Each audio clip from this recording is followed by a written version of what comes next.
Hello friends, स्वागत करती हूँ आप सभी का सितंबर शिल्पी होम साइंस क्लासेस में। और फ्रेंड्स, आज हम लोग प्रैक्टिस सेट करेंगे और ये सब क्वेश्चन इंपॉर्टेंट है पेपर की दृष्टि से। अब कोई भी एग्जामिनेशन दे रहे हो, ये सब क्वेश्चन अगर लगाओगे तो आपको पता चलेगा कि क्वेश्चन किस लेवल के पूछे जाते हैं। चलिए फ्रेंड्स, शुरू करते हैं आज की क्लास। तो पहला क्वेश्चन है आपका, निम्न वसा में से कौन सी अल्प एवं मध्यम वसी अम्लों की श्रृंखला से समृद्ध है। तो निम्न वसा में से कौन सी अल्प व मध्यम वसी अम्लों की श्रृंखला से समृद्ध है। ये आपका यूजीसी नेट एग्ज़ाम दिसंबर 2019 में पूछा गया था। तो जल्दी से इसका आंसर बताएं। मूंगफली मक्खन है, मूंगफली, बादाम तेल या क्रमित मक्खन।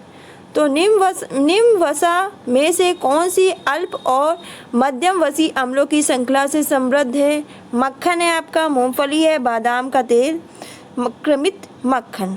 तो क्या होगा इसका राइट आंसर।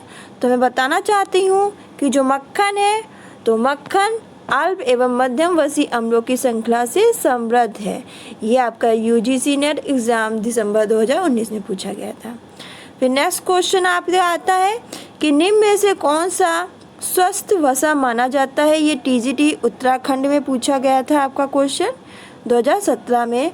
पशु का वसा, ट्रास वसा, संतृप्त वसा, असंतृप्त वसा। तो मैं आपको बताना चाहती हूँ कि असंतृप्त वसा जो है उसे स्वस्थ वसा माना जाता है। तो आपको बताना चाहती हूँ कि असंतृप्त वसा है उसे हम हेल्दी फैट मानते हैं, मतलब स्वस्थ वसा मानते हैं। इसी के साथ बताती हूँ आपको कि आपकी जो असंतृप्त वसा होती है, जो आपका असंतृप्त वसी अम्ल जो है, तो इन वसी अम्लों में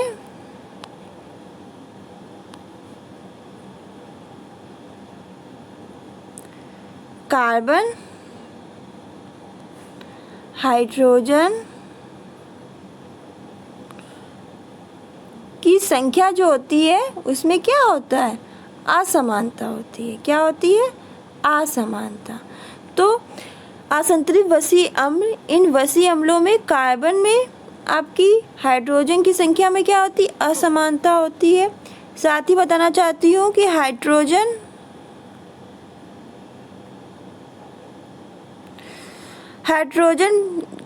अणुओं की संख्या जो होती है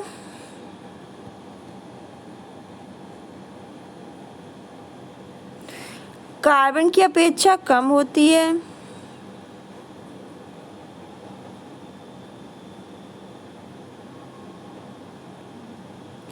तो हाइड्रोजन जो अणुओं की संख्या होती है वो कार्बन की अपेक्षा कम होती है। और साथ ही आपका जो हाइड्रोजन परमाणु कार्बन परमाणु से द्विबंध होता है।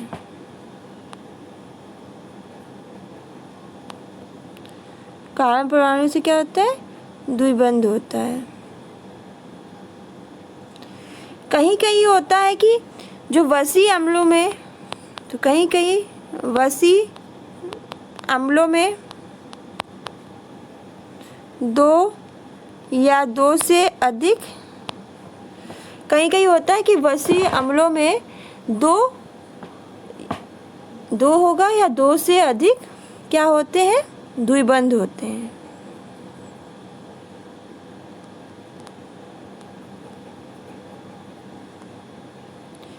और साथ ही बता दे रही हूँ आपको कि जो असंतृप्त वसी अम्ल होता है ये आपका दो प्रकार का होता है।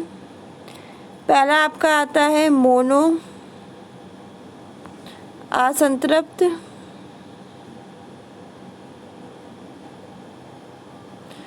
वसी अम्ल और दूसरा है पॉली असंतृप्त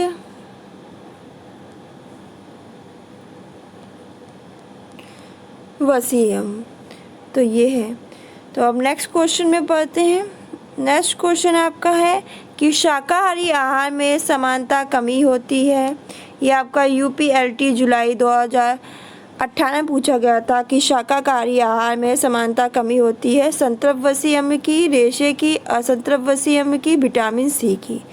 तो आपका शाकाहारी आहार में समानता किस चीज़ की कमी होती है? तो शाकाहारी आहार में संतृप्त अम्ल की कमी होती है। किसकी? ऑप्शन नंबर 1 राइट है, संतृप्त अम्ल की। फिर नेक्स्ट है आपका शिशु के लिए सर्वाधिक महत्वपूर्ण आवश्यक वसी अम्ल क्या है?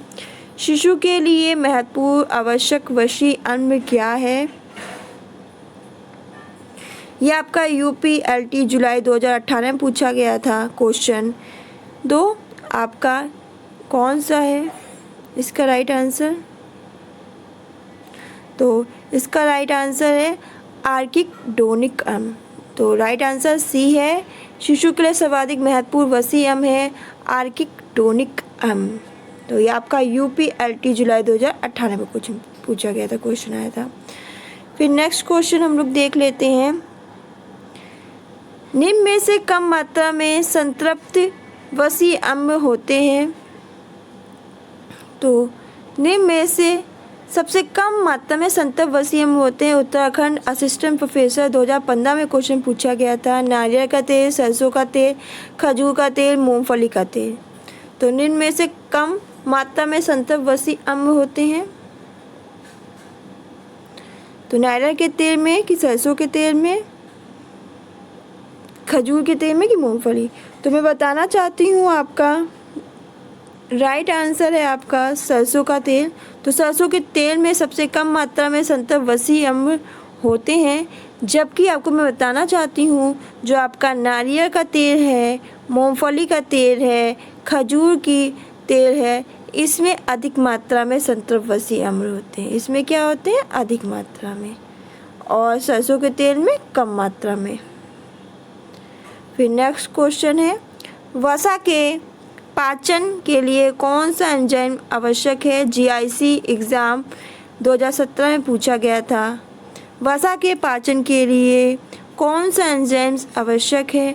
तो मैं बताना चाहती हूँ वसा के पाचन के लिए जो आपका लाइपेज है, ये एंजाइम्स आवश्यक है। साथ ही बता दूँ आपको कि वसा यानी लिपिड्स, वसा को हम लोग लिपिड्स भी कहते हैं। ये किसी भी पेपर की दृष्टि से इम्पोर्टेंट लेसन है वसा। आप चाहे TGT का पेपर देने जा रहे हो, चाहे नेट का, तो इसको ज़रूर पढ़ के जाइएगा, यहाँ से भर भर के क्वेश्चन आते हैं। तो वसा या लिपिड शरीर में ऊर्जा प्रदान करने वाले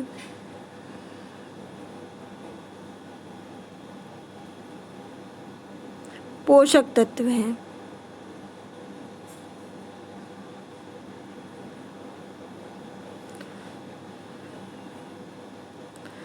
तो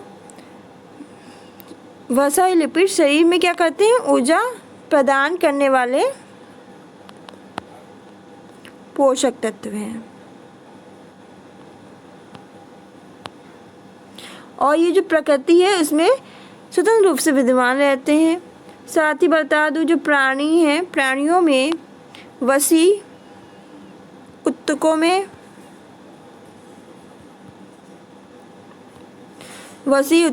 वनस्पतियों में आपकी वनस्पति में अनाजों में व तिलहनों में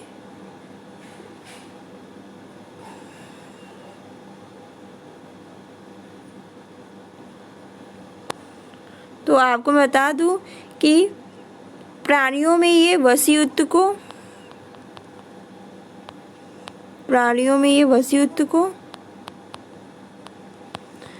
वनस्पतियों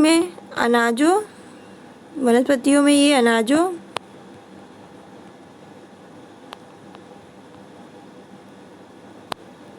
और तिलहनों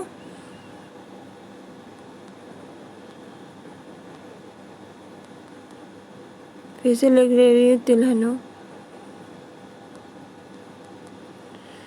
तिलहनों आदि के रूप में क्या पाई जाती है? वसा पाई जाती है। साथ ही मैं बताना चाहती हूँ कि जो आपका लिपिड्स है यानी वसा है शारीरिक रचना का आवश्यक भाग है। याद रखिएगा, शारीरिक रचना का आवश्यक भाग वसा है। जो आपकी शारीरिक संरचना है इसका आवश्यक भाग क्या है? वसा यानी लिपिड्स। और इस बात को भी ध्यान रखिएगा एक कि स्वस्थ पुरुषों में, जो स्वस्थ पुरुषों में शारीरिक भार का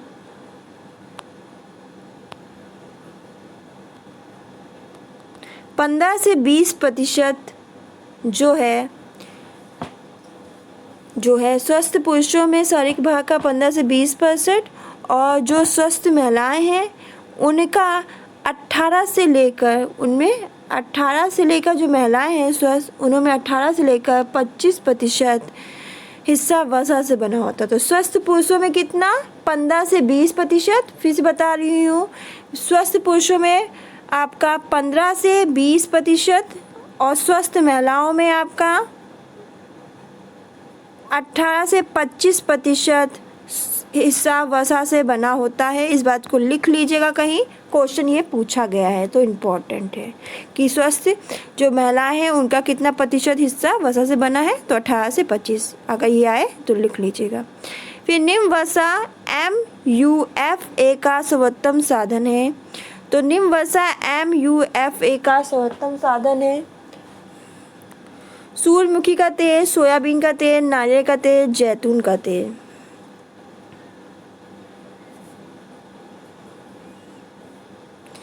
इसका राइट आंसर देखिए, MP PhD इंट्रेंस एग्ज़ाम 2015 में पूछा गया था।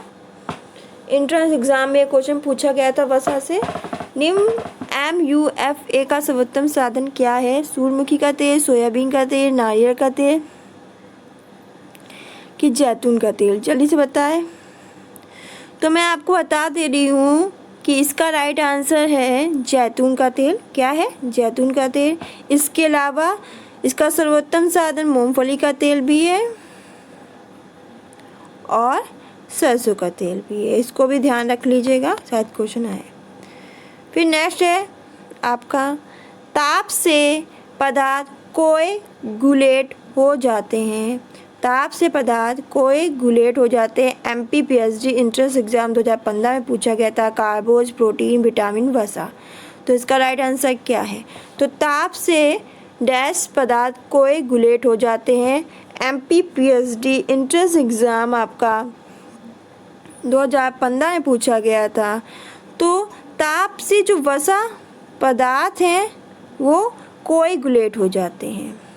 तो इसका राइट आंसर वसा। फिर नेक्स्ट क्वेश्चन है आपका पर्याप्त अनुपात वाला भोजन जो आपके साथ ज़्यादा देर तक टिकता है वो क्या है? तो पर्याप्त अनुपात वाला भोजन जो आपके साथ ज़्यादा देर तक टिकता है वो क्या है? तो आपको मैं बताना चाहती हूँ कि वसा जो है, तो वसा के पर्याप्त अनुपात वाला भोजन, अनुपात जो वसा है उसका पर्याप्त अनुपात वाला भोजन आपके साथ ज़्यादा देर तक टिकता है। साथ ही मैं बता दूँ आपका जो वसा लिपिड कार्बन्स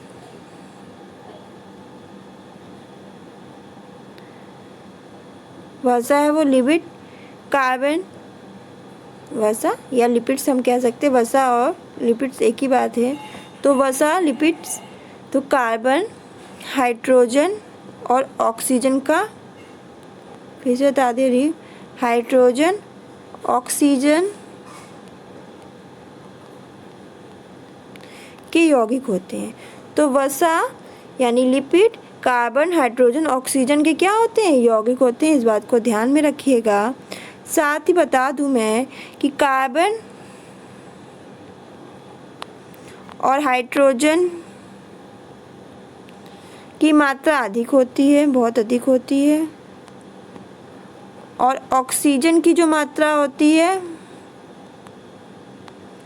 कम होती है।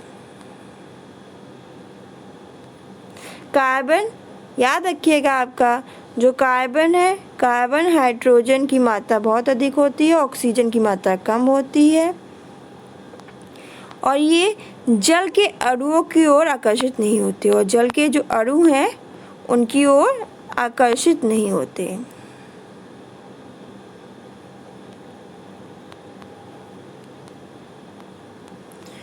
अब नेक्स्ट क्वेश्चन बढ़ते हैं हम लोग। ये आपका टीजीटी 2019 में क्वेश्चन पूछा गया था। फिर नेक्स्ट क्वेश्चन है वसा के पाचन के लिए कौन सा एंजाइम्स आवश्यक है। ये आपका जीआईसी एग्ज़ाम 2012 में पूछा गया था कि वसा के लिए कौन सा एंजाइम्स है वो आवश्यक है। लेनिन, लाइपेज, अमाइलेज या ट्रिप्सिन। बताइए वसा के पाचन के लिए कौन सा एंजाइम आवश्यक है। ये आपका जीआईसी एग्ज़ाम 2012 में पूछा गया था। तो इसका राइट आंसर है लाइपेज। तो वसा के पाचन के लिए लाइपेज एंजाइम आवश्यक होता है। तो ये थे आज के कुछ वसा के इम्पोर्टेंट क्वेश्चन। तो आज के लिए बस इतना ही। वीडियो अच्छी लगे तो लाइक करें, शेयर करें, कमेंट करना बिल्कुल ना भूलें। साथ ही अगर आपने मुझे फेसबुक, इंस्टाग्राम, टेलीग्राम पे फॉलो नहीं किया है तो वहाँ पे भी फॉलो कर सकते हैं। और इससे पहले कि आपने ये सीरीज़ ना देखी हो, भाग ना देखे हो, तो प्लेलिस्ट में जाइए और वहाँ पे इम्पोर्टेंट क्वेश्चन MCQ करके एक प्लेलिस्ट बनी होगी, उसमें जाके इसके पहले के जो भाग हैं आप देख सकते हैं। तो चैनल को सब्सक्राइब कर लीजिए जिसका से आपको मेरी क्लास की नोटिफिकेशन मिल जाया करेगी। तब तक खुश रहिए, मुस्कुराते रहिए, अपना ध्यान रखिए। Take care, bye bye.